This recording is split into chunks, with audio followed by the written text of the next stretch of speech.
Welcome to Allow Us to Explain. My name is Sam Taylor. I'm the Chief Operating Officer at Our National Conversation, and I'm going to be one of your hosts for today. So I'm joined today by Alexis Neal. Alexis, would you like to take a little bit of time to introduce yourself? Yes, I'm Alexis Neal, and I am a podcast intern here at ONC. And today we're going to be discussing the topic of sports betting in the United States, its history, its relevance to Gen Z, and to current political issues. To help us kind of parse through this topic, we are also joined by Maeve Fischel and Aryaman Dargar. Um, Maeve, would you be able to introduce yourself? Hi, I'm currently a policy content issues summer writer intern for OMZ. Hi, my name's Aryaman, and I'm currently a community events and research and development intern at ONC. Okay, well, thank you so much, all of you, for joining us. So we're just going to dive right into the topic then. So sports betting is something that's been around for a long time.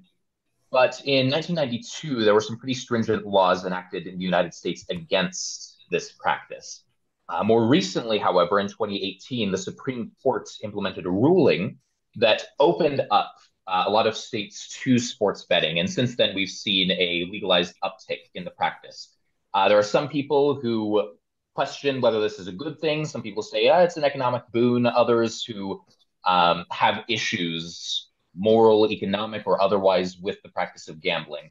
And there's also some concerns that this practice of sports betting disproportionately impacts Gen Z, young adults, and so on. So let's kind of dig into this a little more. I guess the first question before we get into these policy relevant topics would be what exactly is sports betting? What form does it tend to take in America today? So Aryaman and Maeve, I'm just going to kind of open it up to both of you. Any research that you've conducted on this process that you think would be relevant? I have looked into sports betting, and it is an addictive form of gambling. However, it it's more open than regular gambling. You don't have to go anywhere. You can do it from your phone or your computer. And since it is not something like a cards game, it's something that you can genuinely enjoy, like watching football or basketball on a weekend and bet on that. Betting on something that you do on your regular basis makes it more dangerous in a way because it makes you spend more money and it makes you feel like you're well versed in the topic when as a matter of fact there's no correct way of predicting whether your bet will hit or not. Hmm.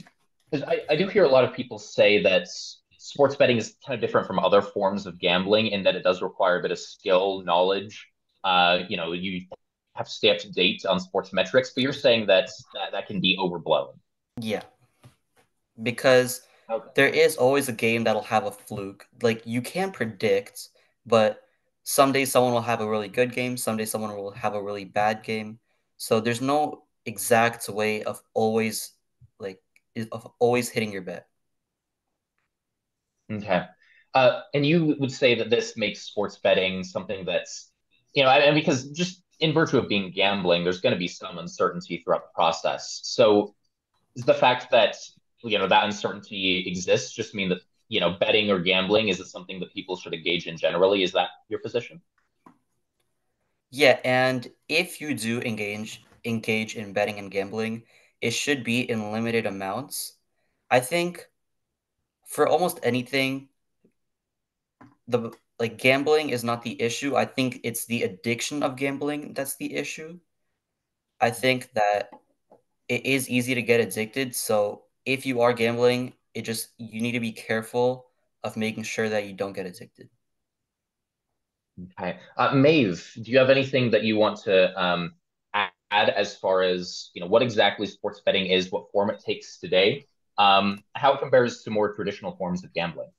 Sure. So, to my knowledge, which is not super vast, sports betting involves placing a wager on the outcome of a sporting event or on particular players or anything related to the game. And it really takes after most traditional forms of gambling because people are placing a bet on a unquantifiable outcome. So, in that sense, I think it's very traditional, but with the added element of that, it's been modernized for the current crop of gamblers. They've made it extremely accessible and convenient by digitizing gambling. So now you can access it through your phone. And I think that also is lending itself to the popularity of this form of gambling because people can just do it at the drop of a hat or with the simple technological devices we carry everywhere. So in terms of the pros and cons, I think it still carries a lot of risk in terms of gambling addiction, especially when you consider the fact that it is so readily available. And also, if people are going to be engaging in gambling, it should be, I think, regulated to the highest degree so that any kind of corruption or malfeasance can be prevented. Because studies also show that if you just ban something outright, it drives it underground and promotes more corrupt activity than if you actually govern it through a regulatory system.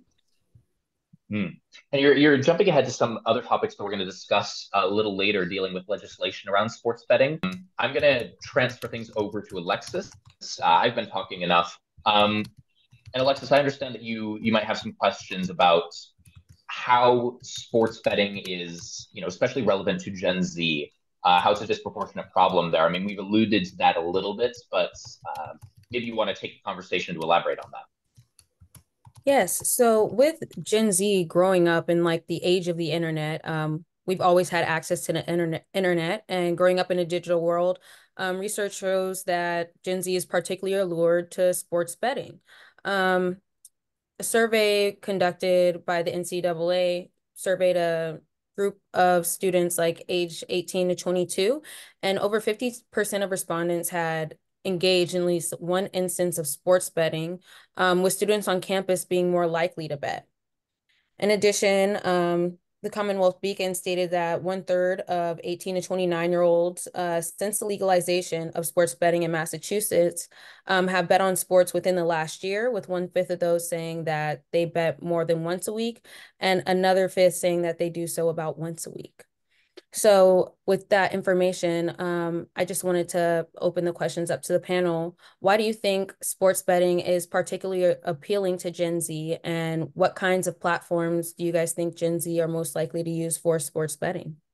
I think sports betting is appealing in the way that gambling has traditionally appealed to people for decades, if not centuries. I mean, I think you can trace gambling back to the early days of human civilization. So this is really just a modernized form of that same practice. I think it gives you that kind of endorphin rush when you do win big and you receive a lot of money. And then it also, I think, just creates that kind of dopamine addictive cycle where you're constantly chasing that next win, even if it's leading you to financial ruin, which is the big problem. And particularly in our modern age, I think there are so many more ways to package gambling to young audiences. I don't think Gen Z particularly want to go to some sort of sketchy outpost middle of nowhere and gamble on a table with people just physically there. But if they can access their phones or, just, I don't know, like do something very discreet and covert online, it makes it a lot more accessible and appealing because it can also, I think, let them sort of fly more under the radar instead of having to publicly expose themselves as people who are gambling. Yeah. So you're essentially just saying that pretty much the internet and apps, just like everything is on our phones nowadays, is basically encouraging Gen Z to gamble more than they would have if they had to go outside and actually go place gambles or go to Las Vegas, for example. Yeah, the convenience absolutely encourages it to a higher degree. And also, there are so many different kind of forms of social media now that are constantly evolving that I definitely think it's possible one day you might see Instagram having like its own sports betting component or part of the app, just to add to that extra layer of convenience and also profit, because I think social media companies might eventually realize they can capitalize on the sports betting craze and just create a whole new revenue of profit for themselves. Aryaman, did you have anything to add to that? And also, could you possibly explain the role of fantasy sports in Gen Z sports betting? Yeah, sure. So adding on to that first, I would like to add that since with social media, a lot of platforms like TikTok and Instagram promote sports betting because they talk about, oh yeah, these picks are a lock, right? If you put these into your parlay, which is a line of multiple bets, then you are guaranteed to win big because the more lines of bets that you have, the more the risk is, which means that you would also make more money if it does manage to win. So I feel like that appeal, like $5 for 100, also comes to Gen Zers when they see it online and they see people flexing the money that they won from the sports betting. And going on to your second question on fantasy sports, I think that fantasy sports are less harmless than sports betting in general, just because you can do it without money. Me, for example, I have multiple fantasy football leagues and fantasy basketball leagues with my friends, but we don't do money. We do dares instead. So like loser might have to do a dare or punishment. So I think that fantasy sports could are more regulated, but again, if you do fantasy sports with random people for money, I think that's more dangerous just because it's unregulated and just because you can't predict how your fantasy team is going to do over a 16-20 week time period faced up against other teams. Essentially, you're saying that social media and influencers essentially and people using group picks have helped attribute to Gen Z viewing sports betting as more appealing and something that they should Mhm. participate in because other people are participating in it and flexing or showing their money. Um, and that fantasy sports, although it can be harmful, if you do have a gambling addiction, you can also play it without participating in gambling at all. Yeah. Okay. And so we're just going to segue into the risks and the consequences of gambling. Sam, if you wanted to talk a little bit more about that. Yeah, so I actually want to go back and call some attention to a few stats, Alexis, that you mentioned earlier.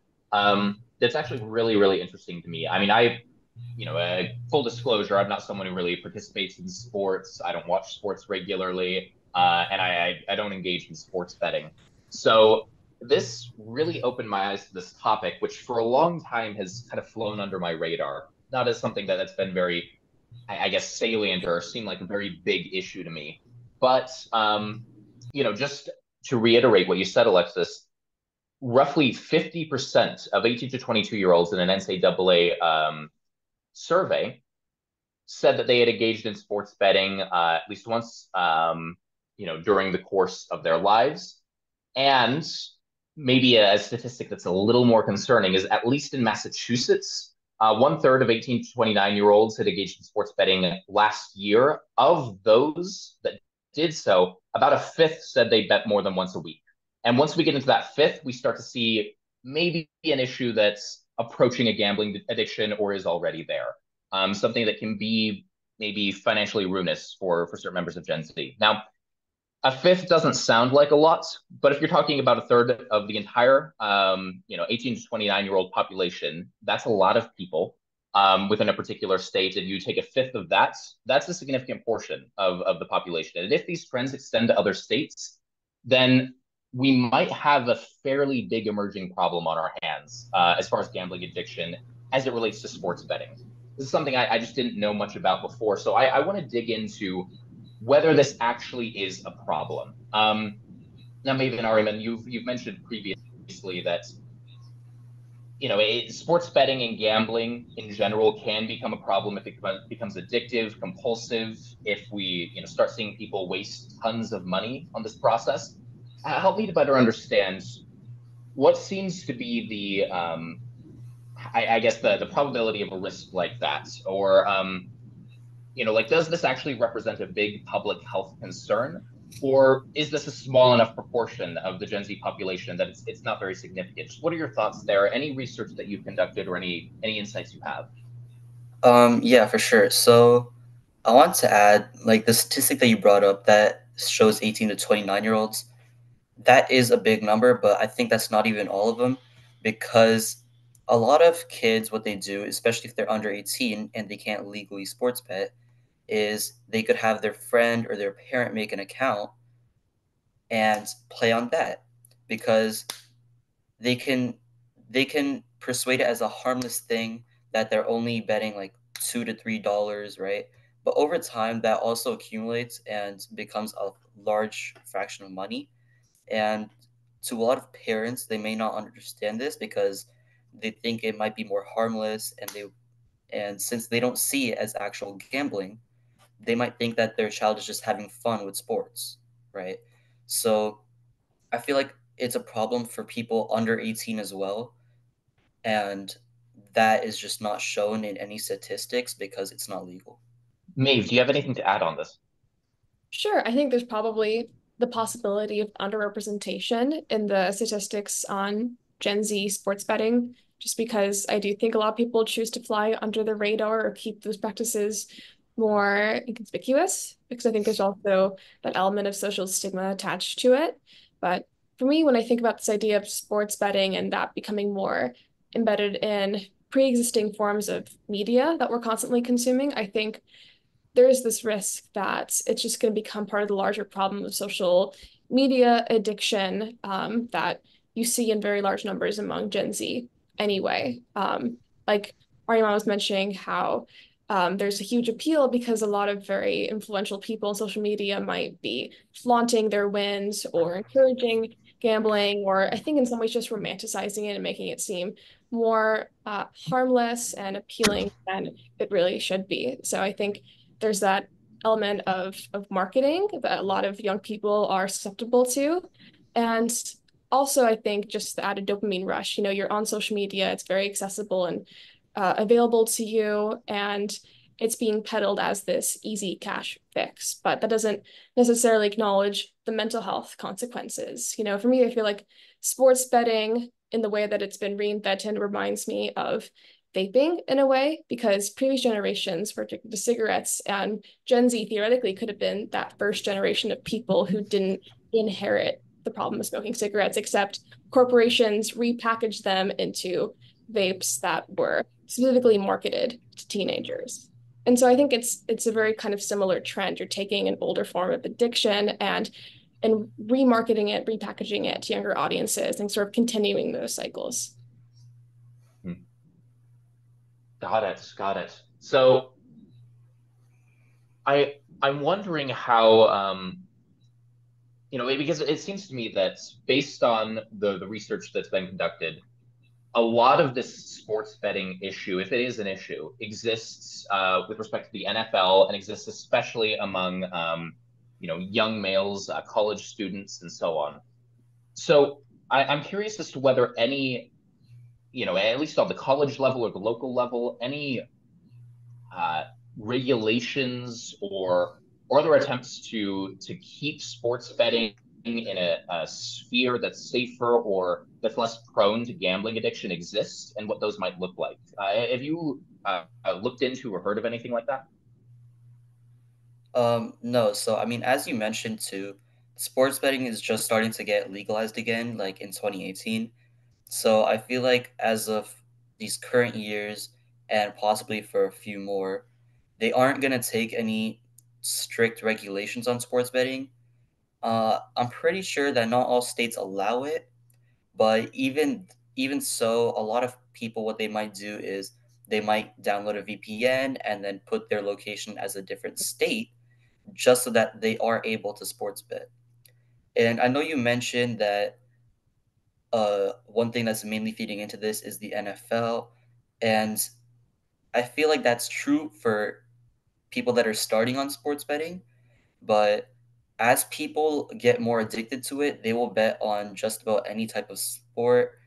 Like I've heard of people just betting on random sports like equestrian, like water polo, golf, or like just even unheard of sports that aren't even in this country. So, yeah. Mhm. And Maeve, I'm curious as to whether you have any thoughts on this.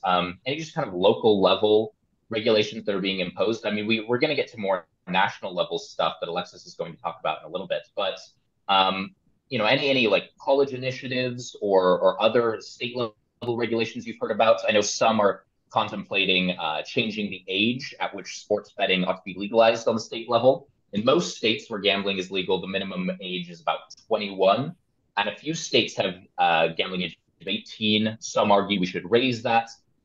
What's your headspace at like there, and what's your awareness of the current local landscape as far as regulation goes? Sure. I can't say that I've heard of any specific local regulations aimed at young sports betting users, but I do think if you were to enforce that kind of regulation, the age requirement is probably one of the most important elements of that rule.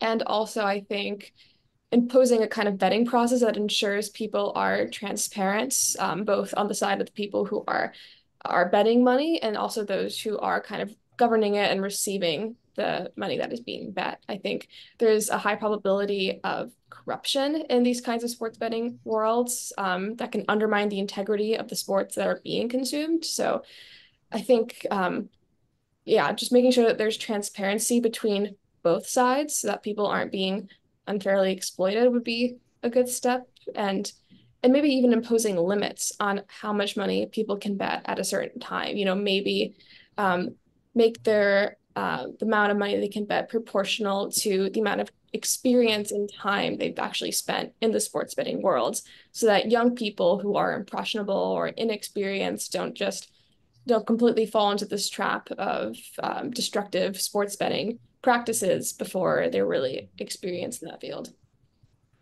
Hmm. And I think that that offers a good introduction into the next topic because it seems that there is some national legislation and other regulatory measures being considered as we speak, with respect to sports betting. So, Alexis, do you want to take it away there? So in 2018, the Supreme Court struck down the Professional and Amateur Sports Protection Act, which is a federal law that prevented states from other than Nevada from allowing legal or regulated single game wagers on both collegiate and professional sports. 38 states have passed different laws legalizing sports betting. And while some states do have protections, others don't. This year, a U.S. representative by the name of Paul Tonko, he's a New York Democrat, said his Safe Bet Act will offer regulation to protect against people in the U.S. from gambling-related harms, in the new era of like this high technology sports betting. Overall, my question for you guys would be like, what measures do you guys know of that are in place to protect Gen Z against sports betting? And overall, do you guys think that young adult gambling should be regulated or left alone? I think I don't know any exact programs that are being initiated to regulate or basically assess the sports betting field. But to your argument about should there be regulations or should they just leave the field alone, essentially, I think if you're going to allow sports betting in any capacity, there have to be really strict regulations ensuring that people are protected to a certain degree and also that corruption is being fairly controlled.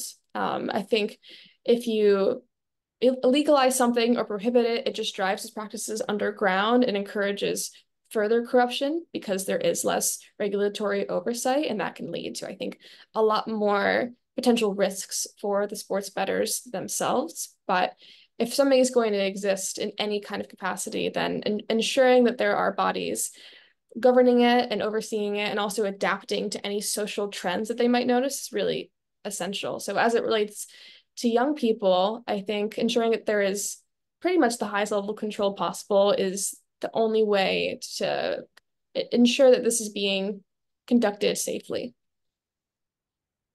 Okay. And Ariman, did you have anything to add? Yeah, sure. So, as of regulations that I know of, I haven't heard of any like strict ones except for just a regular betting age. But yeah, I believe that they do need to be more strict, especially as I mentioned that people under the age of 18 are also able to participate in this form of gambling by using someone else's account, such as their parents or their friends. So I think that to enforce that, I'm not sure how they would enforce that actually, because it is just a matter of using someone else's phone. So I think that is a problem, but I'm not sure how people can enforce that. Okay. So you guys both are saying that there should be more legislation and rules and regulations involved in sports betting and overall. But do you think that these rules and regulations, or even just the high percentage of youth and Gen Z and just overall people gambling, do you think it affects, like it could affect the outcome of a game? For example, do you think like increased access to live sports via like apps, phones, internet, whatever tablet you may have, do you think that it could affect betting and affect the outcome of sports, creating rigged or biased games?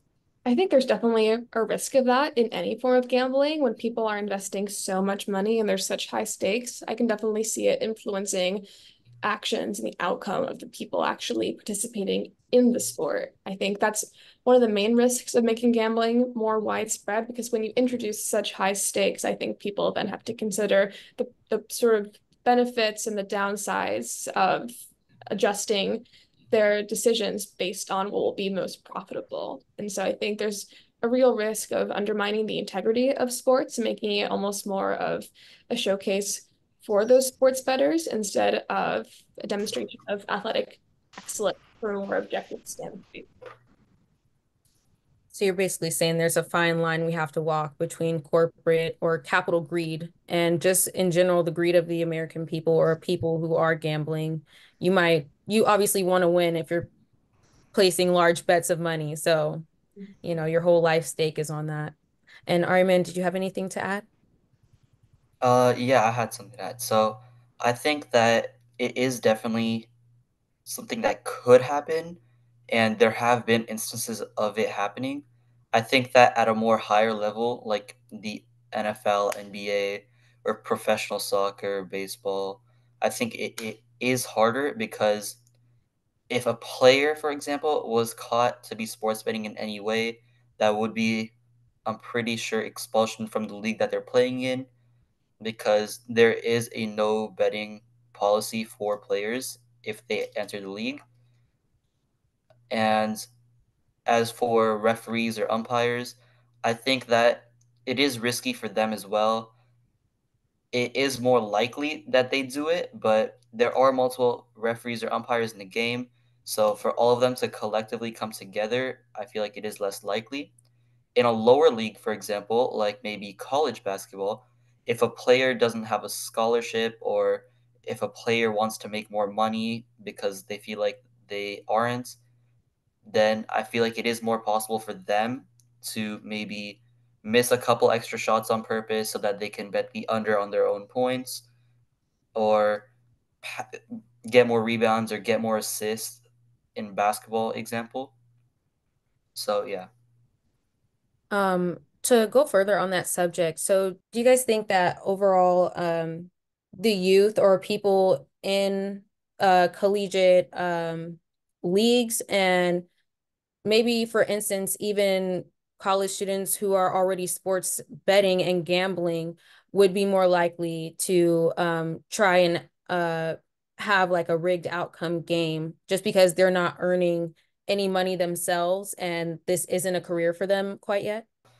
I don't think it is likely that someone would take that risk, because as a player, it does impose a big threat on you and your career. So I'm it could happen. It is definitely a possibility. And there have been instances of this happening, such as a player might tell a friend of a friend of a friend to make a certain bet and then pay them back, right? So it is definitely possible, but I think for most players, they will not do it because they don't want any risk on their career. Individual athletes themselves may not be engaging in sports betting, but there is a possibility of collaboration between betting companies and sports organizations, which can heavily influence the actions of their players. I think it's probable that when you have a company with huge financial influence, such as a sports betting conglomerate, they can probably be working pretty closely with those sports organizations and creating some kind of deal that benefits both of them, and which does probably dictate the outcome of the game to a certain extent. And I think the athletes might just kind of fall prey to that whole system. They might just become pawns of whatever sort of collaboration is happening between the two entities, and basically made to do something that will benefit those financial relationships between the two. And I think, yeah, just basically be pawns in that system as opposed to engaging in sports betting themselves, which has probably a much lower yield than whatever kind of financial transactions are occurring between sports betting organizations and the teams themselves. I think that even if it's not a player that's betting and impacting the game, I think that maybe it could be a shift in mentality. Like if a player sees that everyone is, or like if a team sees, for example, that everyone is betting on them to lose, it for a team, especially if they aren't professionals, it could mentally affect them. Like it'll bring their hopes down and it'll affect how they play their game. So it could definitely affect an outcome like that, or it could maybe fuel them into winning the game and affect it like that. So yeah. Sam, did you have anything you wanted to add onto that or? Not much to add. I just want to say thank you so much to all of our panelists and everyone involved. I mean, this has been a very interesting discussion, especially as I said, for someone like me who's not really invested in sports and didn't really know that this was a big thing. But since that Supreme Court decision in 2018, there's been a lot of talk about this on the regulatory level, and we've seen some trends that for many people are quite concerning. So I just want to thank everyone here for being involved, educating us on this subject. And I suppose before we close out, are there any final remarks on this topic that anyone feels like they haven't had a chance to really express? I think as it relates to Gen Z, any form of gambling is almost certainly, I think, a deep dive into very destructive and addictive behaviors. So on a social level, I think it's really good to be maybe not so much discouraging gambling, but really promoting practices that can lead to responsible gambling. If people are going to be doing it anyway, the best response from a social or a governmental standpoint is to teach people and equip them with the tools to manage it responsibly. It's really not so different from any other form of drug addiction, or typical issues that might befall young populations. It's just a matter of giving them the tools to act responsibly so that they don't just repeat the cycle of addiction, especially because there are a lot of markets that I think are particularly targeting them in a very predatory nature. And we live in such a highly digitized world. They're constantly being tempted by these various avenues. And so it's a very treacherous landscape for someone young and impressionable, and society should be helping them navigate that. All right. Okay. Well, thank you for those thoughts. I think that that's a good note to end off on. So we'll see where continued legislation on the national and state level goes on this topic. But until then, thank you so much, everyone, for attending again.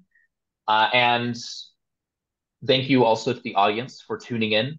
We always appreciate anyone who's willing to explore these topics with us. We're all learning about this stuff together. So thank you. And if you would like to follow this podcast and other podcasts for our national conversation, you can do so on Spotify, on Apple, YouTube, and everywhere podcasts can be found. You can also follow our national conversation on TikTok and Instagram at Our National Conversation, and on Twitter at Our NATL Convo. And then finally, you can visit our website, ournationalconversation.org, for other material we produce. We are an organization that's dedicated to bringing aspiring columnists, commentators, influencers, and writers together to explore better ways of doing political media that reduce effective polarization and promote civic ed on upcoming or current policy issues. So once again, thank you, everyone, and we will see you for the next podcast.